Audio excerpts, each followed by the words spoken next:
प्रिय विद्यार्थियों, आज हम सामान्य हिंदी के प्रश्न पत्र की पहली इकाई के पहली उप इकाई जिसमें यह हमें अध्ययन करना है कि भाषा क्या है, हिंदी का उद्भव और विकास कैसे होता है।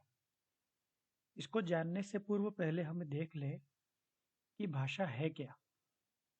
भाषा को व्युत्पत्ति की दृष्टि से हम देखें तो हम जानते हैं कि यह संस्कृत के भाष धातु से निष्पन्न है, जिसका अर्थ है भाष्य व्यक्तायाम वाची अर्थात व्यक्तवाणी। इसको यूं समझिए, भाषा हम उसे कहते हैं जो व्यक्तवाणी के रूप में अभिव्यक्त की जाती है। इस भाषा को भारतीय और पाश्चात्य विद्वानों ने अपने अपने ढंग से परिभाषित किया है। भारतीय विद्वान पतंजलि, कामता प्रसाद गुरु, डॉक्टर श्याम सुंदर दास, डॉक्टर मंगलदेव शास्त्री, बाबूराम सक्सेना, सुकुमार सेन, डॉक्टर भोलानाथ तिवारी इत्यादि अनेक भाषा वैज्ञानिकों ने अपने अपने ढंग से इसको परिभाषित किया है। वहीं पश्चिमी विद्वानों की हम बात करें तो पश्चिम में Max Muller, Henry sweet, Croce, Gardiner, block तथा ट्रेगर आदि अनेक भाषाविदों ने इसको परिभाषित किया है। लेकिन इन सभी परिभाषाओं को हम संक्षेप में समझना चाहें तो हम ये कह सकते हैं कि भाषा वस्तुतः वह व्यवस्था है जो यादृच्छिक है। जैसा कि पहला लक्षण लिखा है हमने, यादृच्छिक।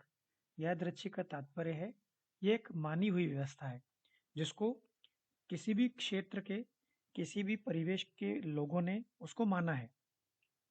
आप सभी लोग अच्छी तरह जानते हैं कि WATER वाटर को सामान्य अंग्रेजी भाषी पानी ही समझता है, लेकिन बिना अंग्रेजी का जानने वाला WATER को पानी नहीं समझेगा। यह जो व्यवस्था है उसे हम यादृच्छिक कहते हैं। एक इसका और लक्षण है रूढ़ उच्चरित, अर्थात इसका उच्चारण बिल्कुल रूढ़ होता है, एक स्थायी होता है। और मूलतः भाषा ध्वनि संकेतों की व्यवस्था है। हम सभी लोग हिंदी भाषी हम जानते हैं कि अ का उच्चारण कहाँ से होता है, म का उच्चारण कहाँ से होता है, प का उच्चारण कहाँ से होता है, कैसे होता है। समग्रतः देखें तो भाषा वस्तुतः ध्वनि के संकेतों की वह व्यवस्था है जो अपने आप में एक व्यवस्था लिए होते, जिसके माध्यम से मनुष्य समाज के मनुष्य आपस में विचार विनिमय करते हैं और अपने भावों की अभिव्यक्ति करते हैं। देखा जाए, भाषा के माध्यम से व्यक्ति अपने मनुष्य समाज में या तो मस्तिष्क से निकलने वाले विचार या हृदय से निकलने वाली भावनाओं को आपस में व्यक्त करता है। आइए हम बात करते हैं कि यह भाषा जो है उसके विशेषता क्या है। भाषा मूलतः भाषा वैज्ञानिक दृष्टि से हम देखें तो पाते हैं कि भाषा सामाजिक संपत्ति है। सामाजिक संपत्ति का तात्पर्य कि यह किसी व्यक्ति विशेष की संपत्ति नहीं होती है। भाषा का जन्म और उद्भव एक समाज विशेष में ही होता है। बिना समाज में इसका कोई अस्तित्व नहीं होता है। दूसरी विशेषता है भाषा सतत प्रवाहमान होती है, अर्थात भाषा कहीं बंद नहीं जाती। भाषा में सतत परिवर्तन होता रहता है, यह प्रवाहित होती रहती है और सहज होती है, अर्थात इसमें कहीं भी बनावट नहीं होती है, यह नैसर्गिक होती है। भाषा को आप और हम या पढ़ने लिखने वाले विद्वान इसको बदलना चाहें तो ये नहीं बदल सकती। भाषा का प्रवाह सहज होता है। भाषा अर्जित संपत्ति है। अर्जित संपत्ति के तात्पर्य कि इसे अर्जित करना पड़ता है, इसे कमाना पड़ता है। यह वंशानुगत नहीं हो सकती।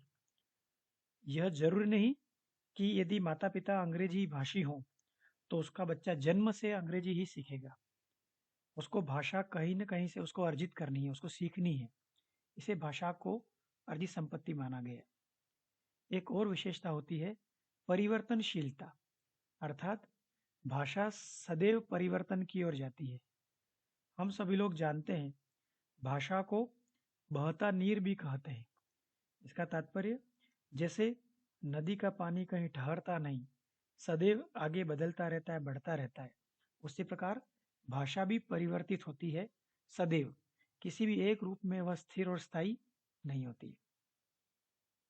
अगली विशेषता है, भाषा संप्रेषण का माध्यम होती है। भाषा संप्रेषण से तात्पर्य है, एक व्यक्ति दूसरे व्यक्ति से, एक जीव दूसरे जीव से जिस प्रकार से, जिस माध्यम से अपनी बात रखता है, अपने विचार रखता है, अपने भाव प्रकट करता है, यह कहीं न कहीं यह माध्यम, यह संप्रेषण का माध्यम ही भाषा मानी जाती है।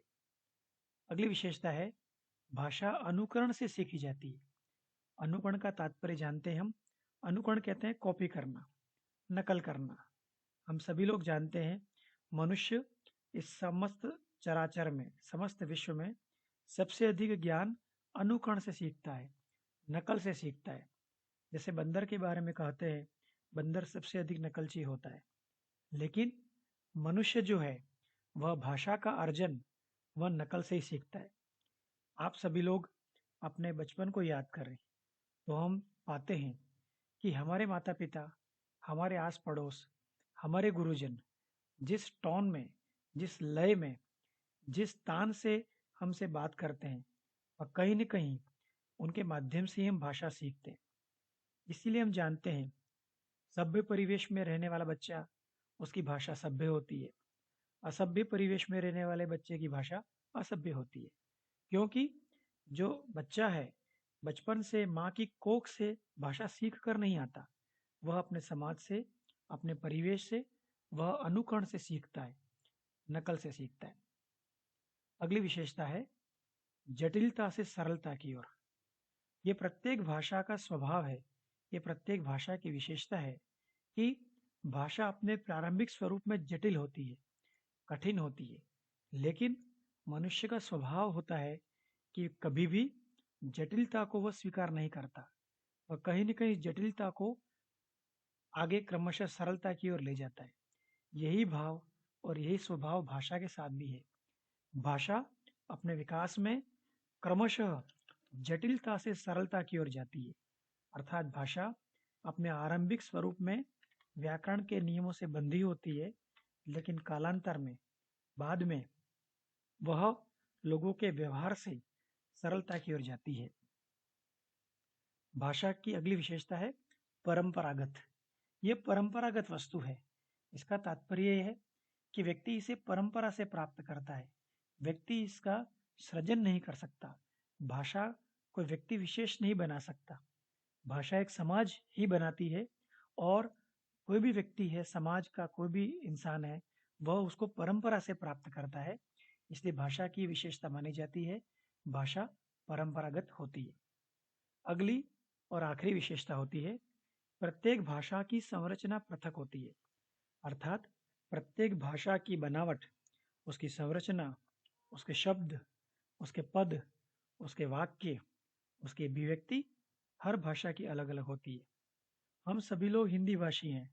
हम जानते हैं, हिंदी में यदि आप वाक्य का प्रयोग करेंगे तो कहेंगे, मैं रामचरितमानस पढ़ता हूँ। इस वाक्य में सबसे पहले मैं कर्ता आएगा, फिर रामचरितमानस कर्म का प्रयोग होगा, और फिर पढ़ता हूँ क्रिया बाद में आएगी। इस प्रकार हम देखते हैं, हिंदी की वाक्य रचना में सबसे पहले कर्ता, फिर कर्म और फिर क्रिया होती है। इसी को हम अंग्रेजी में देखें तो हम पाते हैं, आई रीड रामचरितमानस। अंग्रेजी में यह क्रम थोड़ा बदल जाता है। सबसे पहले सब्जेक्ट, फिर वर्ब, फिर ऑब्जेक्ट। इसलिए अंग्रेजी में सबसे पहले कर्ता, फिर क्रिया और उसके बाद कर्म। इस प्रकार संस्कृत में हम देखें तो यह कर्ता, कर्म और क्रिया में कोई अनिवार्य संबंध नहीं हो सकता। संस्कृत में कर्ता पहले भी आ सकता है, कर्ता मध्य में भी आ सकता है, कर्ता अंत में भी आ सकता है, लेकिन व्याकरण की दृष्टि से यह बिल्कुल उचित और सही प्रतीत होता है। इस ढंग से हम देखें तो हम पाते हैं कि प्रत्येक भाषा की संरचना अपने आप में अलग होती है। इस प्रकार हम देखते हैं भाषा अपनी सामाजिक संपत्ति की विशेषता, सतत प्रवाहमान की विशेषता, अर्जित संपत्ति होने की विशेषता, परिवर्तनशील होने की विशेषता, व्यक्तियों और सजीवों के संप्रेषण का माध्यम होने की विशेषता, जो अनुकरण से सीखी जाती है, जो जटिलता से सरलता की ओर जाती है, जिसका स्वरूप परंपरागत है और हर भाषा की अपनी पृथक संरचना होती है, इन विशेषताओं के लिए होती है। धन्यवाद।